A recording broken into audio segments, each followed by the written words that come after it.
సరే మనం మొదలు పెడదాం. 'భక్తి రసామృత సింధువులో' 8వ అధ్యాయంలో అంటే పరిహరింపదగిన విషయాల గురించి, అంటే భక్తిలో పరిహరింపదగిన విషయాలు ఏవైతే ఉన్నాయో వాటి గురించి చర్చిస్తున్నాం. ఇప్పటికి చాలా చూసాం, ఇక్కడ లిస్ట్ ఇచ్చారు, మనం చదివాం. ఇంకా మరికొన్ని నియమములు ఇంకనూ ఇట్లు కలవు. ఏంటి? పరిహరింపవలసిన విషయాల గురించి చెప్తున్నారు. అవైష్ణవులు వండిన పదార్థములను శ్రీ విగ్రహాలకు నివేదించరాదు. అభక్తుల ఎదుట విగ్రహాలను ఆరాధించరాదు. అవైష్ణవులు వండిన పదార్థాలని కృష్ణుడికి శ్రీ విగ్రహాలకి పెట్టకూడదు. ఇది చాలా చాలా పెద్ద విషయం. ఎందుకంటే నాకు కొన్ని విషయాలు తెలిసినాయి. అంటే ఈవెన్ చివరికి ఇస్కాన్ మందిరాల్లో కూడా బయట స్వీట్ షాపుల్లో ఉన్న స్వీట్స్ తీసుకొచ్చి వండినవి, ఎవరో వండినవి, అంటే వాళ్ళు ఏమని చెప్తారంటే ఇవి మిల్క్ ప్రొడక్ట్సే, ఏం కాదు, పెట్టొచ్చు. ఎవరు చెప్పారు అలాగా? ఇక్కడ అవైష్ణవులు వండిన పదార్థాలు అన్నప్పుడు బయట స్వీట్ షాప్ వాడు ఏమైనా వైష్ణవుడా? కాదు కదా. లేదా పర్వాలేదు, ఏదో కొన్నిసార్లు ఇంకా విగ్రహాలకి యొక్క ప్రామాణికత, అంటే దానికి ఉన్న పవిత్రతని ఎంతగా దిగజారుస్తారంటే కొంతమంది వ్యాపారస్తులు, అంటే భక్తి ముసుగులో లేదా కాషాయం వేసుకొని లేదా ఒక మందిరాన్ని లేదా ఇస్కాన్ని కానీ ఇంకేదైనా మందిరాన్ని కానీ నడుపుతూ ఈ ముసుగులు ఎలా చేస్తారంటే ఏదో ఒకటి రెండు మాలు చేసేవాడు ఉంటే వాడి చేత వండించేసి పెట్టేస్తారు విగ్రహాలకి. అసలు వాడు ఒకడు ఆ రెండు కూడా జపం చేస్తాడో లేదో తెలియదు. ఇట్లా ఉండే, అంటే ఈ విధంగా కూడా చేస్తున్నారా అని కొంతమంది మీకు ఆశ్చర్యం కలగొచ్చు, కానీ నేనైతే చూశాను. అయితే అన్ని చోట్ల ఇలా జరుగుతుందని నేను అనడం లేదు, కానీ చాలా ఎక్కువ, అంటే కాలం గడుస్తున్న కొద్దీ ఉద్యమంలో ఇలాంటివి సన్నివేశాలు ఎక్కువగా నాకు ఎదురవుతూ ఉన్నాయి, నేను వింటూ ఉన్నాను. కాబట్టి ఇది చాలా, అంటే చాలా జాగ్రత్తగా ఉండవలసిన విషయం. ఎందుకంటే ఇక్కడ విగ్రహాలకి పెట్టడమే కాదు అవైష్ణవులు వండింది. చాలామంది ఏం చేస్తున్నారంటే బయట, అంటే దీక్ష తీసుకున్న భక్తులు బయట తింటూ ఉల్లి వెల్లుల్లి లేకుండా తినేస్తూ ఎక్కడంటే అక్కడ మేము నియమాలను పాటిస్తున్నాం అనుకునే భ్రమలో ఉంటున్నారు. అదేమంటే ఎందుకు అలా చేస్తున్నారంటే మా ఉద్యోగరీత్యా మేము చేయాలి, మేము ఈ రీత్యా అలా చేయాలి, ఈ పరిస్థితి ఇలా ఉంది. అలాంటప్పుడు నేను చెప్పేది ఒకటే, దీక్ష తీసుకోవద్దు అని చెప్తాను. ఎందుకంటే ఇది చాలా 16 మాలలు 4 నియమాల తర్వాత మన సాధనలో చాలా ముఖ్యమైనది ప్రసాదం. కాబట్టి అలా ఎవరు దయచేసి చేయొద్దు. అలాంటి వాళ్ళు ఉంటే దీక్ష తీసుకోవద్దు. మీరు జపం చేసుకోండి, మీ మీ ఏ స్థాయిలో చేయగలరో ఆ స్థాయిలో భక్తి చేయండి, పర్లేదు.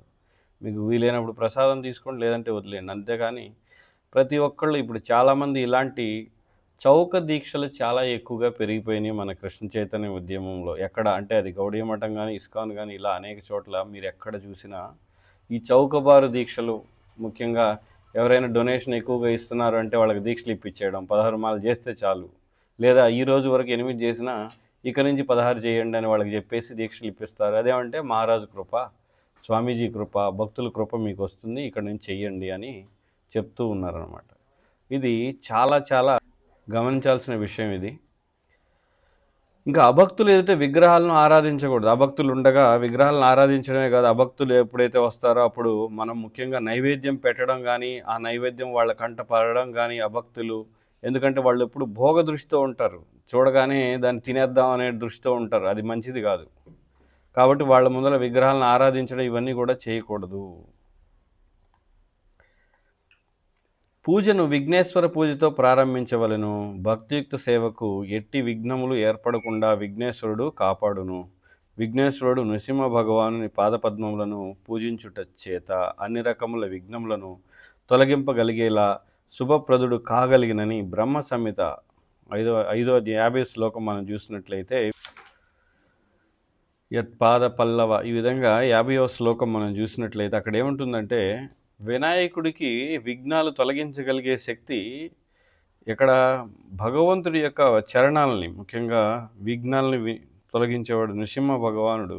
అందుకే మనం భక్తి విఘ్న వినాశక లేదా వినాశన, భక్తి విఘ్న వినాశక నృసింహ భగవాన్ అంటాం. అంటే భక్తి విఘ్నాలను తొలగిస్తాడు. మనం అందుకే నరసింహస్వామిని పూజిస్తూ ఉంటాం. అయితే ఇక్కడ మరి చాలామంది అడగొచ్చు, ఇక్కడ మరి రాశారు కదా భక్తుడు వినాయకుడిని పూజించాలి, విఘ్నేశ్వరుడు కాపాడును. ఎందుకని? భక్తిలోని విఘ్నాలని పోగొట్టడానికి. అయితే ఇలాంటి దీన్ని తీసుకొని కానీ మన సంప్రదాయంలో మనం చూసినట్లయితే ఎక్కడ కూడా ప్రభుపాద ఉన్నప్పుడు వినాయకుడిని పూజ చేయించడం ఇవన్నీ కూడా లేవు. కానీ మనం చూడొచ్చు మధ్వ సంప్రదాయంలో వినాయకుడినే కాదు దుర్గని, శివుడిని అన్ని రకాల పండుగలు చేస్తారు. కానీ అక్కడ ఎలా చేస్తారంటే మధ్వ సంప్రదాయంలో వాళ్ళు మొదట మంత్రాల ద్వారా లేదా నేరుగా భగవంతుడికి అర్పించి దేన్నైనా నారాయణుడికి, తర్వాత దేవతలకు అర్పించడం, దాన్ని వాళ్ళు ప్రసాదంగా స్వీకరించడం అలా చేస్తారు. కానీ అవన్నీ చేయడం చాలా కష్టం. అందున ఇప్పుడున్న జనం వినాయకుడు ఇలా రకరకాల దేవతల ఆరాధన రాగానే వెంటనే వాళ్ళ కోరికలు లేదా అవి ఇవి అడిగేయడాలు, విఘ్నాలు తొలగిస్తాడు మనకి వినాయకుడు అది కూడా చేద్దాం. ఎందుకంటే మనం కృష్ణుడిని ఏది అడగొద్దు అంటున్నాం కాబట్టి బహుశా వినాయకుడిని లేదా శివుడిని అడగొచ్చు. ఇలా అవకాశాలు ఉంటాయి కాబట్టి మనకి ఆచార్యులు ఏంటంటే దాన్ని సరళం చేసి ఇవన్నీ అవసరం లేదని తీసేశారు. అందుకే ప్రభుపాద ఎక్కడ కూడా మీరు చూడొచ్చు ఎక్కడ బహుశా ఉంటే చిన్నది టెంపుల్ పైన నేనైతే చూసింది అబిడ్స్లో టెంపుల్ పైన వినాయకుడి బొమ్మ ఉండేది. ఇప్పుడు కూడా ఉందేమో లేదు తెలీదు. చిన్న వినాయకుడు అంటే విఘ్నాలు తొలగిస్తాడు కాబట్టి అలా పెట్టారు. కానీ మనం సాధారణంగా ఏంటంటే నృసింహస్వామి పెట్టుకుంటాం మనం. కాబట్టి ఇక్కడ వినాయకుడు ఇచ్చాడు కాబట్టి మేము చేస్తామంటే ప్రభుపాద దగ్గరికి వెళ్ళినప్పుడు ప్రభుపాద ఏమన్నారంటే మీరు $1,00,000 డొనేషన్ నాకు ఇచ్చి మీరు వినాయక పూజ కూడా చేయొచ్చు, మొదలు పెట్టవచ్చు అని చెప్పారు. అంటే ఇప్పుడు $1,00,000 అంటే చాలా ఎక్కువ. ప్రభుపాద అప్పట్లో $1,00,000 ఇచ్చి మీరు పూజ చేయడం మొదలు పెట్టండి అన్నారంటే దాని అర్థం ఆ భక్తులు వాళ్ళు ఇవ్వలేరు కాబట్టి వాళ్ళు పూజ కూడా చేయలేరు అని అర్థం, చేయకూడదని అర్థం. ఎందుకంటే వాళ్ళు కూడా దీన్నే చూపించి అడుగుండొచ్చు. ఏంటి ఇక్కడ ఉంది కదా మరి ప్రభుపాద మీరే రాశారు, ఇదంతా ప్రభుపాద ద్వారా వచ్చిందే కదా మనకి పుస్తకం, అందుకని చెప్పారు. కానీ అలా అని మరి పూర్తిగా నిషేధం ఏం కాదు. ఎవరైనా వినాయకుడిని ఏది అడగకుండా అలా చేస్తే అదేం పెద్ద అపరాధం కూడా కాదు. వినాయకుడిని భక్తి కోసం భక్తిలో విఘ్నాలను తొలగించమని పూజించినంత మాత్రాన అదేం పెద్ద తప్పు కూడా కాదు. ఎందుకంటే మనం కూడా చాలాసార్లు దేవతామూర్తులు దేవతలు విగ్రహాలు ఉన్న మందిరాలకి మనం వెళ్తుంటాం. అప్పుడు వాళ్ళని ఈ విధంగా ప్రార్థించవచ్చు భక్తి గురించి. కానీ మన మనసు అలా ఒప్పుకోదు. ఏదేదో భౌతిక కోరికలు కోరుతూ ఉంటారు అందరూ.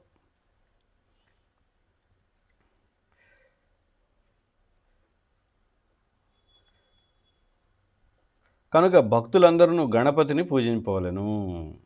కాబట్టి పూజించాలా వద్దా ఇప్పుడు భక్తులందరూ? అవసరం లేదు. ఎందుకంటే మన ఆచార్యులు మనకి ఇవ్వలేదు. ఇలాంటివి చాలా ఉన్నాయి. ఎందుకంటే ఇక్కడ రాశారు కదా కొన్ని ఇందులో నియమాలు ఎక్కడి నుంచి వచ్చినాయి మనకి.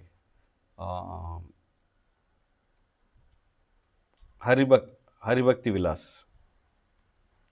విలాస్లో చాలా బ్రాహ్మణులకు సంబంధించినవి, బయట వాళ్ళ కోసం స్మార్తులు వీళ్ళందరినీ, ఎందుకంటే అప్పట్లో మీకేం గ్రంథం లేదు కదా ఆచరించేది అని అడిగారు కాబట్టి మనం ఈ విధంగా రాశారనమాట. అందుకని వినాయకుడిని ఇవన్నీ కూడా రాయడం జరిగింది అప్పట్లో, ఎప్పుడు రూపగోస్వామి సనాతన గోస్వామి గ్రంథాలు రాస్తున్నప్పుడు. కానీ కాలక్రమంలో మనకి ఆచార్యులు ఏంటంటే వీటిని సరళం చేసి ఇవన్నీ అవసరం లేదు కనుక మనకి నృసింహ భగవానుడు అంటే మనం చూసినట్లయితే మాయాపూర్లో కూడా మొట్టమొదటి నరసింహస్వామిని లేరు, అక్కడ రాధామాధవి విన్ను ఉన్నారు. కాబట్టి ఈ విధంగా అనేక ఇబ్బందులు ఎదుర్కొంటున్నారు భక్తులు మాయాపూర్లో. కనుక తర్వాత ప్రభుపాద చెప్తారు నృసింహస్వామి విగ్రహాన్ని కూడా తీసుకురండి పూజించండి ఇట్లా అని చెప్తే తర్వాత వాళ్ళు నృసింహస్వామిని పూజించడం చేస్తారు. కాబట్టి మనకి విఘ్నాలు తొలగించడానికి అందుకే మనం నృసింహస్వామిని పూజిస్తాం నేరుగా. ఎందుకంటే అది భగవంతుడి యొక్క అవతారం, నేరుగా మనం అడగచ్చు. అఫ్కోర్స్ మరి అలా అయితే మరి భగవంతుడిని కృష్ణుడిని భౌతిక కోరికలు కోరకూడదా? అంటే శివుడిని వినాయకుడిని అడిగినప్పుడు వీళ్ళని అడగకూడదు, నిరభ్యంతరంగా అడగవచ్చు. అభ్యంతరం ఏమీ లేదు. ఏది నాకు కొడుకు కావాలి స్వామి కృష్ణ, మా కొడుకు పుట్టట్లేదు లేదా సంతానం లేదు అని అడగచ్చు. అడుగుతుంటారు కూడా భక్తులు, ఖచ్చితంగా అడుగుతారు. ముఖ్యంగా గృహస్థాశ్రమం ఇంద్రియ భోగం కావాలంటే సంతానం ఉండాలి, ధనం ఉండాలి. ఆ ఇంద్రియ భోగం కోసం అడుగుతుంటారు. ఇప్పుడు కూడా భక్తులు ప్రార్థిస్తుంటారు. కృష్ణ చైతన్యంలో మనం ఇంతగా ప్రచారం చేస్తున్న అడగకూడదని అడుగుతుంటారు. అయినా తప్పేం లేదు. కానీ వాళ్ళు కూడా భక్తులే. కానీ ఏంటిది అంటే మిశ్ర భక్తులు, శుద్ధ భక్తులు కాదు. శుద్ధ భక్తి మార్గంలో లేరు వాళ్ళు. ఇంకా ఎప్పుడు శుద్ధ భక్తి మార్గంలో ఉన్నట్లు ఇవి ఏ కోరికలు ఈ కోరికలు ఏమి లేకుండా అడిగి ఉంటే కేవలం కృష్ణుడు ఆనందం కోసం చేస్తే అది శుద్ధ భక్తి. అందుకే శుద్ధ భక్తులు చాలా అరుదుగా ఉంటారు. వేళ్లతో కానీ గోళ్లతో కానీ స్పృశించిన నీటితో శ్రీ విగ్రహాలను అభిషేకం చేయరాదు.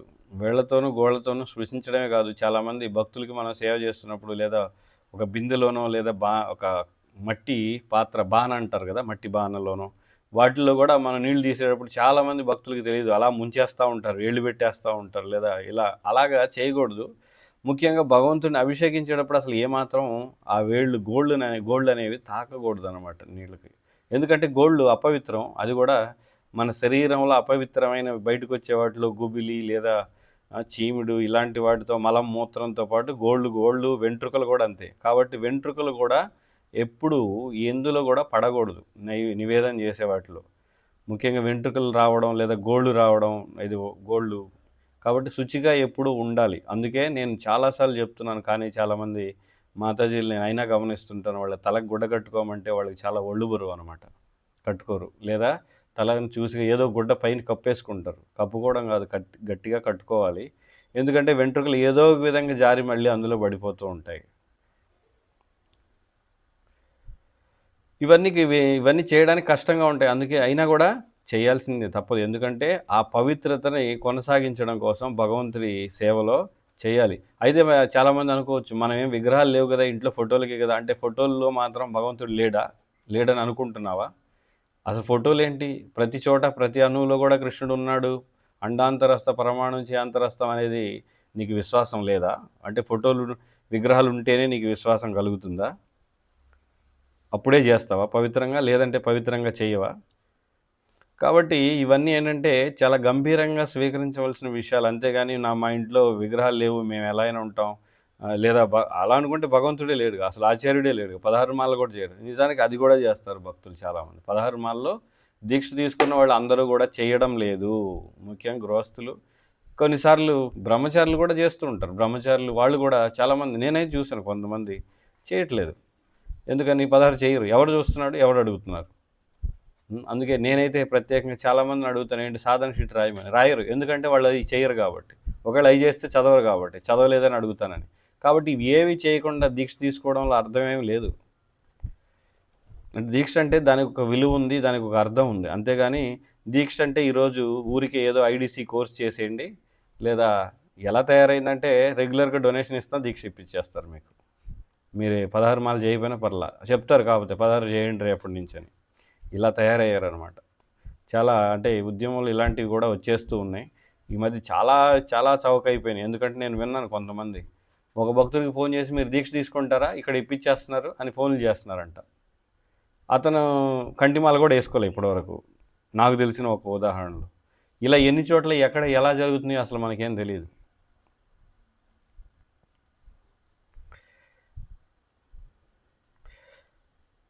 భక్తుడు ఇంకా ఏం చెప్తున్నారు ఇక్కడ, చెమటలు కక్కుతూ భక్తుడు విగ్రహారాధనకు పూనుకొని రాదు.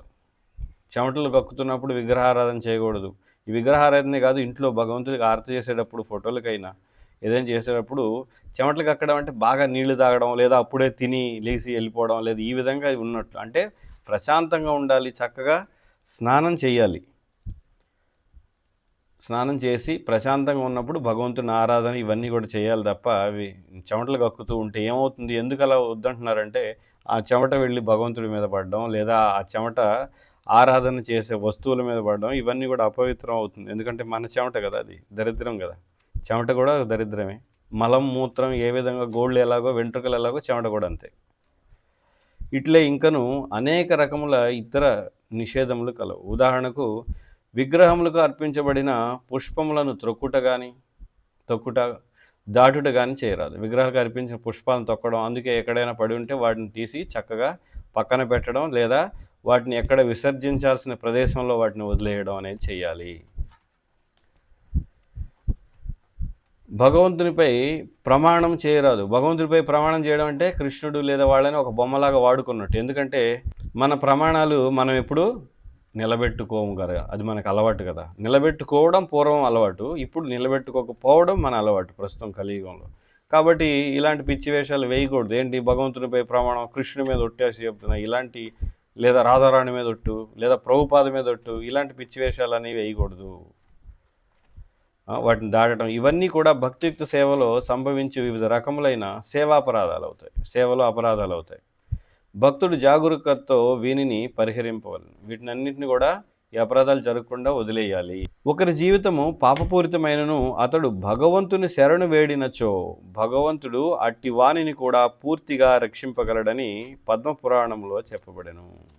ఎవడైనా పాపపూరితమైనప్పుడు అయినట్టు కూడా వాడి జీవితం అంటే పూర్తిగా వ్యభిచారం, దొంగలు, దొమ్మీలు, దోపిడీలు, రేపులు, మర్డర్లు ఇలా ఎన్ని చేసినా భగవంతుని శరణ వేయించు అట్టివాడిని కూడా పూర్తిగా రక్షింపగలడు. ఎవరు? కృష్ణుడు. ఇక్కడ ముఖ్యమైన పదం ఏంటంటే శరణ వేడడం. శరణ వేడడం అంటే ఆషామాషి కాదు. ఏంటి? అనుకూల్యస్య సంకల్ప, ప్రతికూల్యస్య విశ్వాసం, ప్రతికూల్యస్య వర్జనం. ఈ విధంగా 6 లక్షణాలు ఉన్నాయి. రక్షిష్యతి విశ్వాస గోతృప్తే వర్ణంతవ, ఈ విధంగా 6 ఉన్నాయి. ఆ 6 లక్షణాలు మనలో ఉంటే అప్పుడు మనం శరణాగతి పొందినట్టు. కానీ ఎక్కడ అనుకూల్యస్య సంకల్ప, ప్రతికూల్యస్య వర్జనం దీక్ష తీసుకున్న వాళ్ళ భక్తుల్లోనే కనపట్ల నాకు చాలామంది. ఏది? భక్తికి ప్రతికూలంగా ఉన్న ఉద్యోగం ఉంటే దాన్ని వదలడు, దేని మానడు, లేదా ఉద్యోగం తగ్గించుకోడు, తక్కువ సమయం పనిచేయడం అనేది నేర్చుకోడు.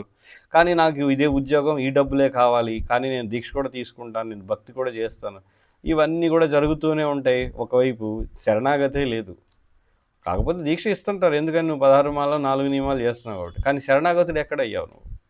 ఎందుకు 4 నియమాలు, 16 మాలలు, ప్రసాదం ఇవన్నీ చేస్తూ తీసుకోవచ్చు. కానీ తీసుకున్నంత మాత్రం నువ్వు శరణాగతుడు అయిపోయినట్లేనా? కాదు. ఎప్పుడవుతావు? ఎప్పుడైతే ఈ 6 నియమాలు పాటించాలిగా. 6 నియమాలు పాటిస్తే కదా నువ్వు శరణాగతుడు అయ్యావు. కాబట్టి అలా కానప్పుడు వాడు పాపం పూరితమైన వాడే కాదు, మన మామూలు వ్యక్తులు కూడా మన కర్మ పనిచేస్తూనే ఉంటుంది. మనకి కష్టాలు వస్తుంటే, దుఃఖాలు వస్తుంటే, అనేక రోగాలు వస్తుంటే, ఎందుకంటే మనం శరణాగతి పొందడం లేదు కృష్ణుడికి. మనకు అంతా ఆరోగ్యం బాగున్నప్పుడు చక్కగా భోగిస్తుంటాం, ఎప్పుడైతే బాగలేదే కృష్ణ కృష్ణ అంటాం. అది ఎలాగా? కృష్ణుడు ఎందుకు వింటాడు? వినకూడదు, వినడు కూడా. కృష్ణుడు అలా వినడు. ఎందుకు వింటాడు? నీకు బాగున్నప్పుడు మాత్రం నువ్వు భోగించు, బాగలేనప్పుడు కృష్ణ అంటే కృష్ణుడు వింటాడా? ఎందుకు వినాలి?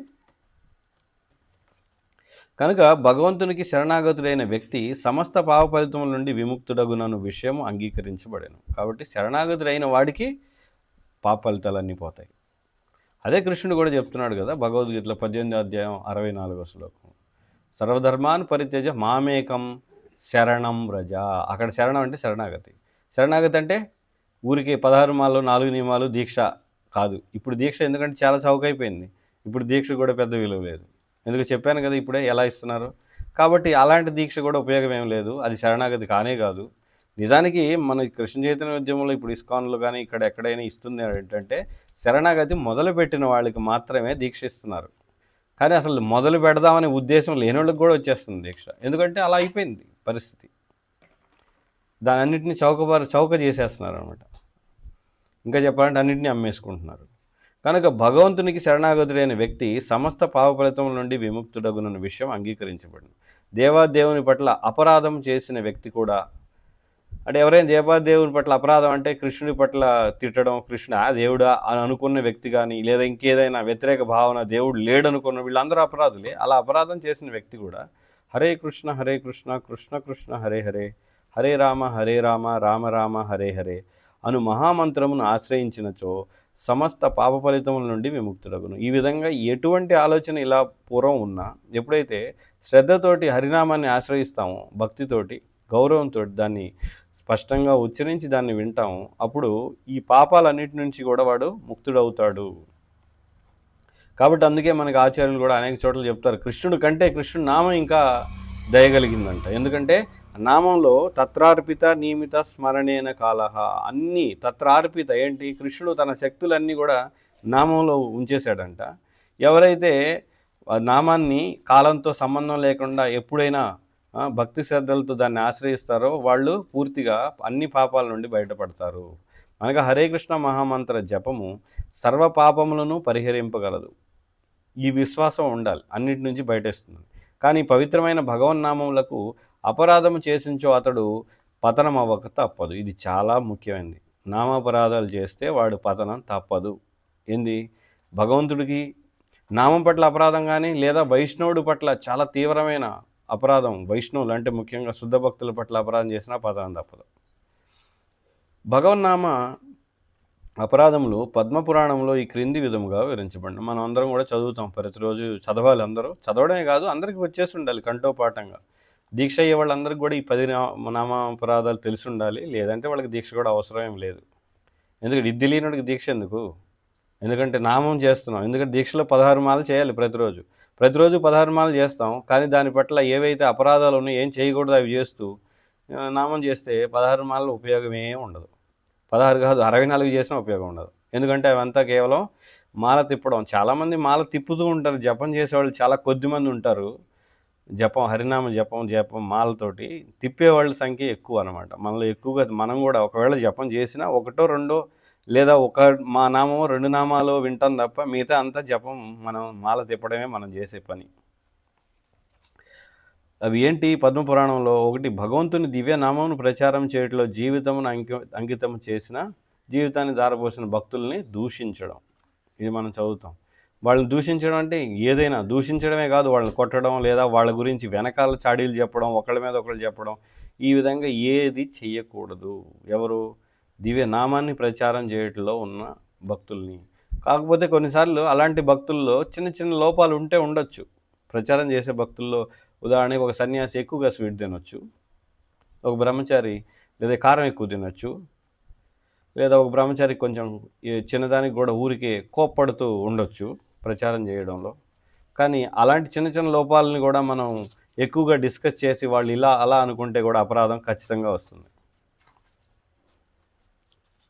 లేదా ఒక బ్రహ్మచారి లేదా ఒక సన్యాసి కఠినంగా అంటే ఉన్న విషయాన్ని లేదా కఠినంగా అంటే అందరికీ గుచ్చుకునే విధంగా, హత్తుకునే విధంగా లేదా వాళ్ళకి కొంచెం బాధ కలిగే విధంగా కూడా మాట్లాడవచ్చు సత్యాన్ని. అంత మాత్రాన వాళ్ళని ఇలా ఎందుకు మాట్లాడుతున్నారు, అలా ఉండకూడదు, ఇలా ఉండకూడదు అని చాలామంది చెప్తుంటారు అన్నమాట. వాళ్ళు చాలా ఎక్కువ లోపాలు ఉంటాయి, కానీ వీళ్ళు వాళ్ళ గురించి చెప్తుంటారు. ఇదంతా కూడా అపరాధాల కిందకే వస్తుంది. ఇలాంటి అపరాధాలు చేయకూడదు. ఎందుకంటే వాళ్ళు మనకంటే చాలా ఉన్నత దశలో ఉన్నారు. వాళ్ళ జీవితాన్ని అర్పించారు కాబట్టి వాళ్ళ గురించి మాట్లాడే అధికారమే మనకు లేదు. అది మొదటి అపరాధం. తర్వాత 2, శివుడు బ్రహ్మ వంటి వారి నామములు విష్ణు నామంతో సమానమని కానీ స్వతంత్రం అని కానీ భావించరు. ఇక్కడ 2 ఉన్నాయి. విష్ణు నామంతో సమానం కాదు, అలానే విష్ణు నామంతో సంబంధం లేనివి కూడా కాదు. శివుడు బ్రహ్మ వాళ్ళ నామాలు లేదా వాళ్ళు కూడా. కాబట్టి వాళ్ళతో పూర్తిగా స్వతంత్రులు కాదు వాళ్ళు. శివుడు బ్రహ్మ పూర్తిగా పరతంత్రులు. ఎవరిపైన ఆధారపడిన వాళ్ళు? కృష్ణుడిపైన ఆధారపడిన వాళ్ళు, విష్ణువు పైన, నారాయణ పైన ఆధారపడిన వాళ్ళే. వాళ్ళు పూర్తిగా స్వతంత్రం అని కూడా భావించకూడదు. కొన్నిసార్లు కొందరు నాస్తికులు ఇతర దేవతలందరూ దేవాదేవుడు విష్ణువుతో సమానమని వాదించారు. ఎవరు ఈ నాస్తికులు అంటే మాయావాది వెధవలు ఉన్నారు. ఈ వెధవలందరూ ఏది పూజ చేసినా ఒకటే, అంతా ఒకటే, ఏదైనా ఒకటే అని ఈ శంకర సాంప్రదాయంలో ఉన్న వెధవలు మాట్లాడుతూ ఉంటారు. వాళ్ళని ప్రభుపాద కూడా మాయావాది రాస్కెల్స్ అని అనేక సార్లు తిడుతూ ఉంటారు. కాబట్టి వాళ్ళు ఖచ్చితంగా వెధవలే.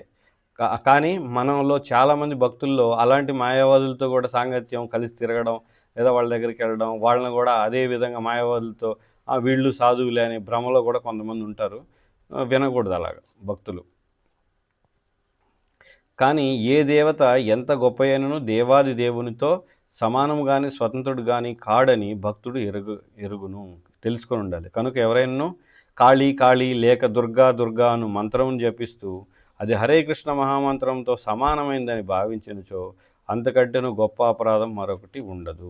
కాబట్టి కాళీ కాళీ దుర్గా దుర్గా అని లేదా చాలామంది బయట కలియుగంలో మేము నామం చేస్తున్నాం అంటారు. అడిగితే ఏమిటంటే నామం సాయి నామం అంటాడు. సాయి అనేవాడే ఒక ఫకీరు, వాడు ఎందుకు పనికిరానుడు, వాడి సాయి రామ్ అంట, మళ్ళీ రామ్ తగిలిచ్చి దానికి చేస్తూ ఉంటారు. సాయి అనేవాడే ఒక ఫకీరు, వాడు ఒక ముస్లిము, వాడు నమాజ్ చేస్తాడు, వాడు మాంసం వండి పెట్టాడు, ఇలా ఎంతో చరిత్ర ఉంది, వాళ్ళు కూడా ఒప్పుకుంటారు.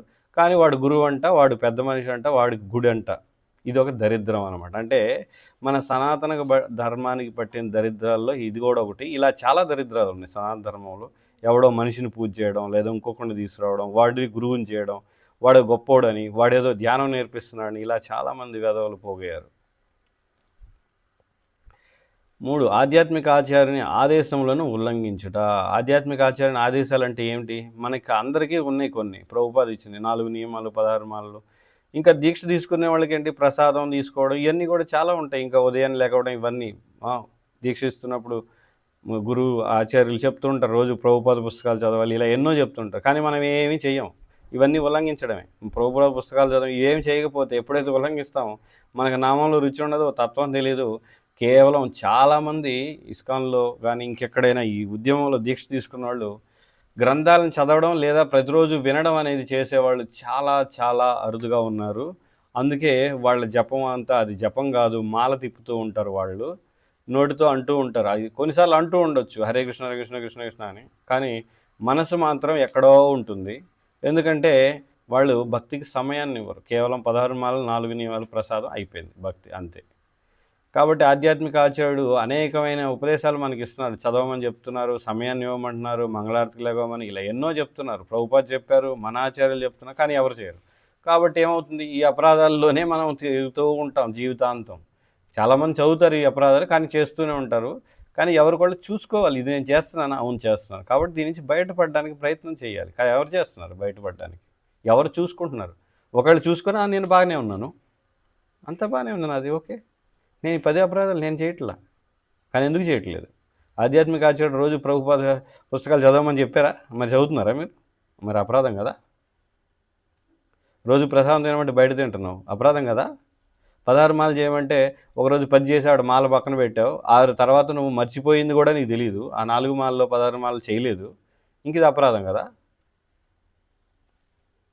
అదేమంటే ఎవరు చూడలేదు కదా, వదిలేస్తే ఏమైంది, ఆ రోజు అయిపోయింది ఆ రోజు. అందుకే నేను చాలామందికి చెప్తాను, రాసుకోండి. ఎందుకంటే గుర్తుండదు, చాలా బిజీగా తిరుగుతూ ఉంటారు. ముఖ్యంగా గృహస్థాశ్రమంలో ఇలాంటివి ఖచ్చితంగా జరుగుతాయి, కానీ ఎవరు చేయట్లేదు. చేసేవాళ్ళు చాలా కొద్దిమంది ఉంటున్నారు. వైదిక సారస్వతం 4 వైదిక సారస్వతము లేక శృతి స్మృతి శాస్త్రములను దూషించుట. వేదాలని 4 వైదిక గ్రంథాలని దూషించడం అనేది కూడా అపరాధమే. అంటే ఉదాహరణకి లింగ పురాణం, శివపురాణం వేస్ట్, శివపురాణం ఏముంది అని అనుకోకూడదు. ఎందుకంటే మనం దాన్ని చదవట్లేదు కాబట్టి అది వేస్ట్ అని కాదు, అన్నీ అవసరం. స్మృతి లేదా ఇంకా చెప్పాలంటే ఆ మాటకు వస్తే మిగతాది ఏదైనా, ప్రపంచంలో ఏదైనా మన ధర్మానికి వేదాలకి అనుగుణంగా ఉన్నటువంటి ఏ ధర్మాన్ని ఎవరు ఏ స్థాయిలో పాటించినా దాన్ని కూడా దూషించకూడదు.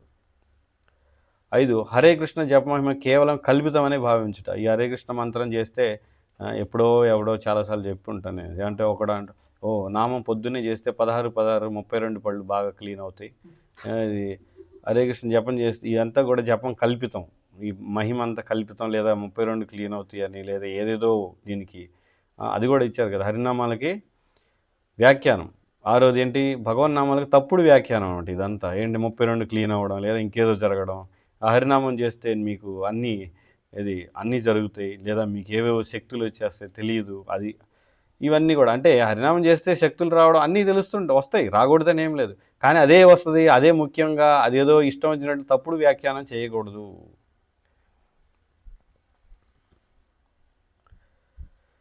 7 భగవన్నామ బలమును చూచుకొని పాపకార్యంలో పాల్గొంటాం. అంటే భగవన్నామ మహిమతో, అంటే భగవన్నామ శక్తితోటి నేను భగవన్నామం చేస్తున్నామనే అహంకారంతో ఈ విధంగా భగవన్నామం చేస్తున్నామని చెప్పి పాపకార్యాల్లో కావాలని వ్యభిచారం, లేదంటే కావాలని మాంసం ఏం కాదు, నేను రోజు జపం చేస్తున్నాను, ఒకరోజు మాంసం తింటే ఏమవుతుంది, రేపటి నుంచి రోజు జపం చేస్తాను కాబట్టి నాకేం కాదు, ఈ విధంగా అనుకొని పాపాల్లో పాల్గొనడం, లేదా చేస్తున్నాను కదా అనే అహంకారంతో వాటిని కొనసాగించడం పాపాలు. ఎందుకంటే పాపాల కార్యాల్లో ఎప్పుడైనా మనకి భగవద్గీతలో కూడా చెప్పారు కదా, అభిచేత్సు దురాచారం, సాధువులు కొన్నిసార్లు పతనం అవుతారు, దానికి దీనికి సంబంధం లేదు. కానీ కావాలని కొనసాగిస్తే పాపాలని ఖచ్చితంగా వాడికి ఏమవుతుందంటే వాడికి భగవన్నామం చేయడమే కష్టమైపోతుంది, చేయలేడు ఇంకోడు. భగవన్నామం జపం చేత సర్వపాప ఫలితం నుండి విముక్తి లభించునని ఎవరినో పాపకార్యాలను కొనసాగిస్తూ హరే కృష్ణ మహామంత్ర జపముతో ఆ పాప ఫలితములను నశింపజేసుకోవడం ప్రయత్నం చేయకూడదు. కాబట్టి పాపం చేసేసి నేను జపం చేస్తానని ప్రయత్నం, అది మిక్కిలి ప్రమాదభరితమైన మనస్తత్వం. అట్టి ఘోరాపరాధమును అందరినూ పరిహరించి, ఇది చాలా చాలా ముఖ్యం, కాబట్టి ఇలా చేయకూడదు. 8 హరే కృష్ణ మహామంత్ర జపమును వేదములలో చెప్పబడిన కర్మకాండలో భాగముగా పరిగణించడం. అంటే మహామంత్ర జపమును కర్మకాండలో ఒక భాగంగా పరిగణించకూడదు. బయట చాలామంది చెప్తుంటారు, ఇదిగో మీకు ఈ దోషం ఉంది, ఈ మంత్ర జపం చేయించుకోండి, ఈ మంత్రం చేయించుకోండి, ఆ మంత్రం, అలాగే మనం కూడా హరే కృష్ణ మంత్ర జపం చేయించుకుందాం, లేదా మనం చేద్దాం అని, ఇది కూడా కర్మకాండ లాగా ఇది చేస్తే మనకు మంచి జరుగుతుంది. మన ఇంట్లో చాలామంది గృహ కార్యక్రమాలు లేదా హౌస్ ప్రోగ్రామ్స్ అని పెట్టించుకునే వాళ్ళు ఎక్కువ మంది, పెట్టించుకునే వాళ్ళకి భక్తులు అలా అనుకోరు, కానీ పెట్టించుకునే వాళ్ళు అలా అనుకుంటారు.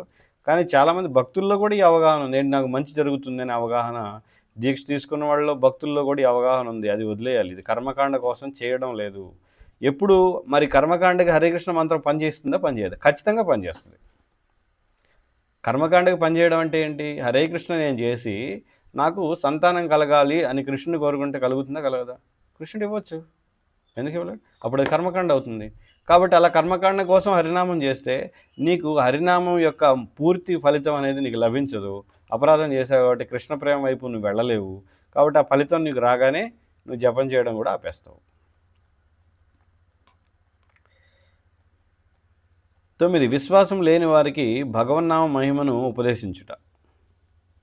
ఎవరైనా భగవంతుని దివ్యనామమును కీర్తించుటలో పాల్గొనవచ్చును, కానీ ఆరంభంలో దేవాదేవుని దివ్య శక్తిని గూర్చి అందరికీ ఉపదేశించరాదు. మికిలి పాపాత్ములు కూడా భగవానుని దివ్యలీలను కీర్తించలేరు. అందుకే అట్టి వారికి ఈ విషయంలో ఆదేశింపకుండుటే ఉత్తమం. కాబట్టి ఎవరైతే విశ్వాసం ఉండదో, లేదా వాళ్ళకి ఇంకా కోపం ఎక్కువ అవుతుందో, భగవంతుడి గురించి చిరాకు ఎక్కువ అవుతుందో మనం చెప్తున్న కొద్దీ, అలాంటి వాళ్ళకి ఇది అంటే కృష్ణుడి గురించి, కృష్ణుడి నామం గురించి చెప్పకూడదు. అందుకే కొత్తగా వచ్చినప్పుడు కొంచెం కొంచెంగా వాళ్ళకి నామాన్ని వీటి గురించి చెప్తూ ఉండాలి. వాళ్ళకి ఏంటంటే శ్రద్ధ పెరిగే విధంగా ఉండాలి, కానీ పెరగని విధంగా లేదా వాళ్ళకి విసుగు చెందే విధంగా ఉండరు. ఇంకా చెప్పాలంటే నామం చేయమని అందరికీ చెప్పలేము. కొంతమంది నామం చేయడానికి ఇష్టమే ఉండదు, కానీ భక్తులకి సేవ చేయడం, మందిరంలో రకరకాల సేవలు చేయడానికి సిద్ధపడతారు. కాబట్టి వాళ్ళని ఆ విధంగానే సేవలో ఉంచాలి తప్ప అందరూ నామం చేయండి చేయండి అని మనకి ఎవరైతే నామం చేస్తున్నారో వాళ్ళకి ఉత్సాహంతో చేయమని చెప్తారు, అది మంచిదే. కానీ అందరూ ఆ స్థాయిలో ఉండరు కాబట్టి వాళ్ళ స్థాయిని బట్టి మనం చెప్పాలి. కానీ భక్తులు కృప కలిగిన వాళ్ళు కాబట్టి మాయావాదులకి, రాక్షసులకి అందరి చేత చేయించడానికి భక్తులు అనేకమైన కష్టాలను ఎదుర్కోవడానికి కూడా సిద్ధపడి వాళ్ళకి చెప్తూ ఉంటారు. ఎందుకంటే నామం చేయిస్తున్నప్పుడు వాళ్ళు రాళ్లతో దాడి చేయడం, లేదా ఇట్లా రాక్షసులు ఉంటారు కదా, వీళ్ళందరూ చేస్తూ ఉంటారు. అయినా కూడా వాళ్ళకి చెబుతూనే ఉంటారు. కొంతమంది మనం చూడొచ్చు, మనం హరే కృష్ణ అని చెప్పమంటే వాళ్ళు నోరు మెదపరు, అది కనీసం అలాగా చూస్తూ ఉంటారు అంతే. అంటే దాని అర్థం ఏంటంటే వాళ్ళకి ఇంకా పాపపు రాసులు చాలా ఎక్కువ ఉన్నాయి. అంటే నోట్లో నామం అనేంత కూడా సుకృతి ఇంకా లేదు వాడికి. మీరు చూడవచ్చు, నేనే చూశాను కొంతమంది అలాగా. హరే కృష్ణ అనమంటే అస్సలు నోట్లు ఒక్కసారి కూడా అనడు అనమాట వాడు. మెల్లకుండా అలా చూస్తూ ఉంటాడు. అది అంటే ఏంటి, దీనికి కూడా సుకృతి కావాల్సిందే. అది ఎలా వస్తుందంటే వైష్ణవుల సేవ ద్వారా, వైష్ణవుల మాట వింటే వస్తుంది. అవతల భక్తుడే చెప్తున్నాడు అయినా వాడు అనడు, ఇంకేముంది, ఇంక వాడికి సుకృతి వచ్చే అవకాశం ఎలా ఉంది? భక్తుడు చెప్పినప్పుడైనా అనాలి, కనీసం వాళ్ళకి సేవ చేయాలి. అది చాలా ముఖ్యం అన్నమాట.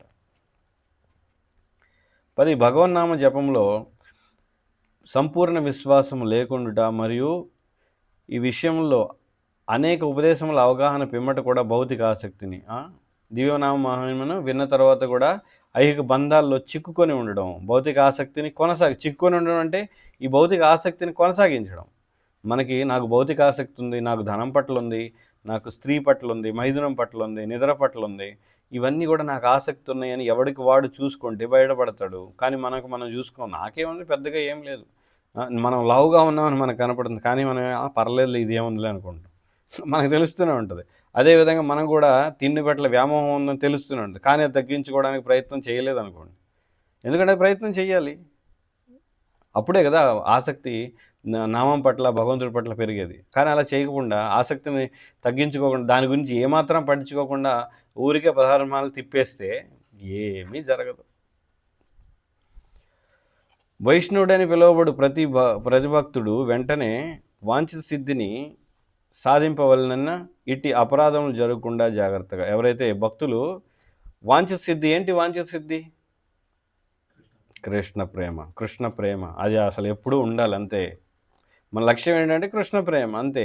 కాబట్టి ఈ సిద్ధి పొందాలంటే ఇట్టి అపరాధాలు జరగకుండా జాగ్రత్తగా జపించాలి. అసలు చాలామంది ఈ అపరాధాలు జరగకుండా జపించడమే చాలా కష్టం. ఎందుకంటే ఏదో ఒకటి చేస్తుంటాం. అందుకని ఇది వచ్చి ఉండాలి. 10 అపరాధాలు అందరికీ ఎప్పుడు అడిగినా చెప్పగలిగేటట్లు ఉండాలి ఇవి. హరే కృష్ణ. ఇంతటితోటి ఈ అధ్యాయం 8వ అధ్యాయం పూర్తయింది. ఎవరికైనా ఏమైనా ప్రశ్నలు ఉంటే అడగచ్చు, బహుశా ఉండే ఉంటాయి. ఎందుకని దీక్ష ఈ విధంగా 16 మాలు చేయకపోయినా, శిక్షణ లేకపోయినా ఎందుకు ఇస్తున్నారు అంటే అనేక కారణాలు ఉన్నాయి. అది ఇచ్చే అతనికి తెలియకపోవచ్చు పూర్తిగా వీళ్ళు పాటిస్తున్నారో లేదో. ఉదాహరణకి సన్యాసులు చాలామంది ప్రతి ఒక్కరిని చూడరు కదా ఏం చేస్తున్నారని దగ్గరగా, అది కూడా కావచ్చు. లేదా కొంతమంది పర్లేదులే వీళ్ళు చేసినా ఇప్పటి నుంచి చేస్తారులే అని సన్యాసికి కూడా అనిపించి ఇచ్చేయచ్చు, ఈ రోజు నుంచి చేస్తారులే ఇప్పుడు దాకా చేయకపోయినా అని. కాబట్టి ఇవన్నీ రకరకాల సమస్యలు ఉన్నాయి. కాబట్టి ఎవరైతే ఇప్పిస్తున్నారో వాళ్ళకి తెలిసి ఉండాలి, వాళ్ళకి సరైన శిక్షణ ఇచ్చి తర్వాత వీళ్ళన్నీ చేస్తున్నారని నమ్మకం కలిగి కొంతకాలం చేస్తున్న తర్వాతే అప్పుడు ఇప్పిస్తే కొంచెం బాగుంటుంది, వాళ్ళు చేయడానికి అవకాశం ఉంటుంది. అంతేగాని అలా లేకుండా వాళ్ళు ఇప్పించేయడం వల్ల ఇలాంటి సమస్యలు వస్తున్నాయి. వీలు రాకపోవడం గురించి అడగాలి కదా! పద్ధతి ప్రకారం దానికి ఏమన్నా. అనేక కారణాలు. మొదటివాడు దీక్ష ఎవరు ఇప్పించేటప్పుడు వాడు చిన్న భక్తుడై ఉంటాడు. ఒక 10 ఏళ్ళు అయ్యేసరికి ఈక, తోక, రెక్కలు అన్నీ వచ్చేస్తాయి. వాడు సీనియర్ భక్తుడైపోయి గాలిలో ఎగరడం మొదలుపెట్టి చెట్ల మీద దూకడం మొదలుపెడతాడు. అంటే నా ఉద్దేశ్యం అహంకారం అనమాట. అహంకారం వచ్చేస్తది. నేను ఇంక పెద్దోడిని అయిపోయాను. అప్పుడు ఇంకెవరిని పక్కనున్నోళ్ళని పట్టించుకోడు. భక్తి గురించి పట్టించుకోడు. శిక్షణ ఇవ్వడం మానేస్తాడు. కేవలం నలుగురిని తీసుకెళ్ళి గురువు దగ్గర దీక్ష ఇప్పిచ్చేస్తూ పెద్దోడిలాగా చలామణి అయిపోయేవాళ్ళు ఉంటారు. దానికి మనం ఏం చేస్తాం? మొదట్లో వాడు చక్కగా శిక్షణ ఇచ్చి అన్నీ బాగా చేస్తాడు. రాను రాను పెద్దోడైపోతాడు. ఇంక పట్టించుకోడు ఎవరిని. హ్మ్. రేపు ఇప్పుడు నామపరాధాల్లో మీరు చెప్పారు. విశ్వాసం లేని వాళ్ళకి చెప్పకూడదన్నారు. అంటే విశ్వాసం ఎదుటి వాళ్ళకి ఉంది లేదనేది మొదట అర్థం కాదు గదా! మామూలుగా ఫ్లోలో వెళ్ళి మన ఉత్సాహంగా చెయ్యండి అని చెప్తాం. అవును. అలా చెప్పచ్చా? చెప్పకూడదా? కొన్ని చెప్పొచ్చు. రోజుల తర్వాత అర్థమవుతది. చెప్పొచ్చు. అందుకే మనం ఒకసారి చెప్పిన తర్వాత వాళ్ళ స్పందన ఏంటనేది చూడాలి. వాళ్ళు ఏ విధంగా స్పందిస్తున్నారు? దీన్ని ఎంత విశ్వాసంతో తీసుకున్నారు? అనేది గూడా గమనించాలి. ఆ గమనించిన తర్వాత వాళ్ళు విశ్వాసం తక్కువగా ఉంటే వాళ్ళకి తక్కువగా చెప్పాలి. విశ్వాసం ఎక్కువగా ఉంటే వాళ్ళకి ఎక్కువ నియమాలు, పద్ధతులు చెప్పొచ్చు. అంటే వాళ్ళు భౌతిక కోరికల్లో ఉన్నారనుకోండి ప్రభు. శ్రద్ధ ఉంటది చేస్తామంటారు కానీ భౌతిక కోరికల్లో ఉండడం అనేది అపరాధం ఏం గాదు. అప్పుడు భౌతిక కోరికల్లో ఉన్నోళ్ళకి చెప్పడం తప్పేం లేదు. నిజానికి చెప్పాలంటే అందరూ ప్రచారమే అందుకు. భౌతిక కోరికలో ఉన్నోడిని బయటికి లాగడానికే ప్రచారం. కాబట్టి ఇక్కడ అటువంటి ఏమన్నారు? వాళ్ళకి అపరాధం చెప్పచ్చా? ఏంటి? విశ్వాసం లేని వాడికి ఏం విశ్వాసం? భగవంతుడి పట్ల, భగవంతుడి నామం పట్ల విశ్వాసం లేని వాడికి చెప్పొద్దన్నారు. కానీ వాడికి విశ్వాసం ఉంది. కానీ భౌతిక కోరికలున్నాయి. 2 వేరు వేరు. ఇప్పుడు అట్లా కోరికలున్నప్పుడు వాళ్ళేవో రకరకాలుగా వాళ్ళ బాధలు ఇవన్నీ చెప్తూ ఉంటారు గదా ప్రభు. హౌస్ ప్రోగ్రామ్ పెట్టించుకోవాలనుకుంటున్నాం అవును. మేము అంటారు. అందుకనే అంటే మనకి తెలుసు అది ప్రచారకులు వద్దు అని. చేయాల్సిందేంటంటే, వాళ్ళు ఎన్నో చెప్తారు. మనం చాలా శ్రద్ధగా విన్నట్టు నటించాలక్కడ. నిజంగా నేను నిజం చెప్తున్నాను. మీకందరూ బాధ కలగొచ్చు. నటించాలి. పర్లేదు ప్రభు. చెప్పండి. నటించాలి. ఎందుకంటే అవన్నీ మన నెత్తినేసుకుంటే మనం ఏమి జపం చేయలేం. అవన్నీ మనకే పూసుకోవాలా ఏంటి? వాళ్ళకున్నయన్నీ. వాడికి చాలా కర్మలుంటాయి. ప్రతి ఒక్కడికి ఉంటాయి కర్మలు. కాబట్టి ఆ కర్మలన్నీ గూడా తీసుకొచ్చి నాకిదుంది, అదుంది అంటే నువ్వు కర్మ చేసావు, అనుభవిస్తున్నావు ఇప్పుడు. దానికి నేనేం చెయ్యాలి? నువ్వు నామం చెయ్యి. నియమాలు పాటించమంటే ఇవి కుదరదు. ఇవన్నీ పోయే మార్గం గావాలి. ఏంటి? ఈ కష్టాలు పోతే మళ్ళీ డబ్బులొస్తే మేము హ్యాపీగా ఎలా ఉండాలి? ఇది వాళ్ళకి గావాల్సింది అందరికి. అవును. అవును. కాబట్టి అది జరిగే పని గాదు. కాబట్టి వాళ్ళ దగ్గర కాసేపు అవునా, అయ్యో, పాపం అని మనం గూడా అంటే వాళ్ళు హ్యాపీ అవుతారు. తర్వాత జపం జేస్తారు ఒక మాల చెప్తే. కాబట్టి అలాగే చెయ్యాలి. ఆ డ్రామాలు చెయ్యాలి. ఆ భక్తులు ప్రచారకులకి ఈ డ్రామాలు గూడా నేర్చుకోవాలి. ఎందుకంటే అది అవసరం ఈ సంసారంలో. అలా డ్రామా ఎయకపోతే వాడు జపం గూడా జేయడు. ఓకే ప్రభు. అర్థమైంది. హరే కృష్ణ.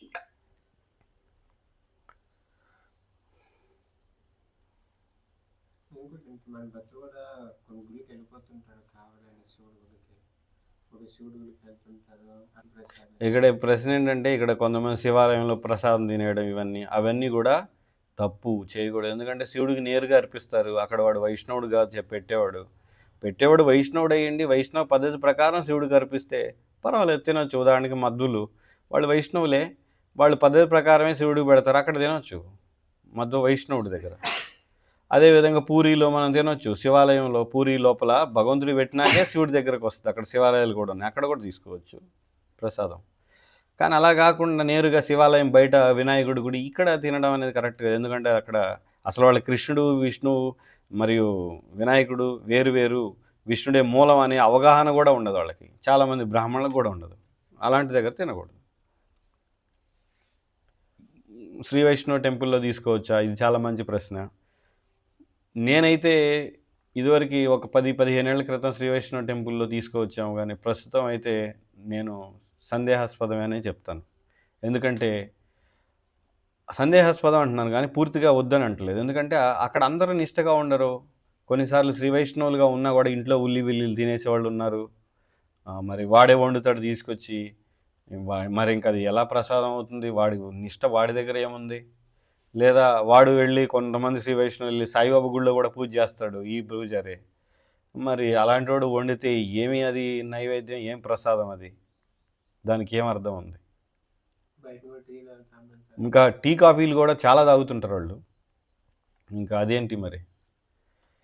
కాబట్టి మనం తెలుసుకోవాలి అట్లా ఎంత నిష్టగా వాళ్ళు చేస్తున్నారని. అందుకే ఉత్తమం ఏంటంటే మన భక్తుల దగ్గర రోజు 16 మాలలు చేసేవాళ్ళు ఉండడం.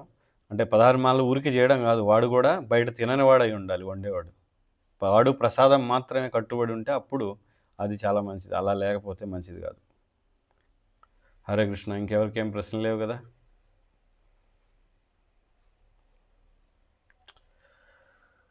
భక్తి రసామృత సింధు की जय, श्री चैतन्य महाप्रभु की जय, श्रील रूप गोस्वामी की जय, श्रील प्रभुपाद की जय.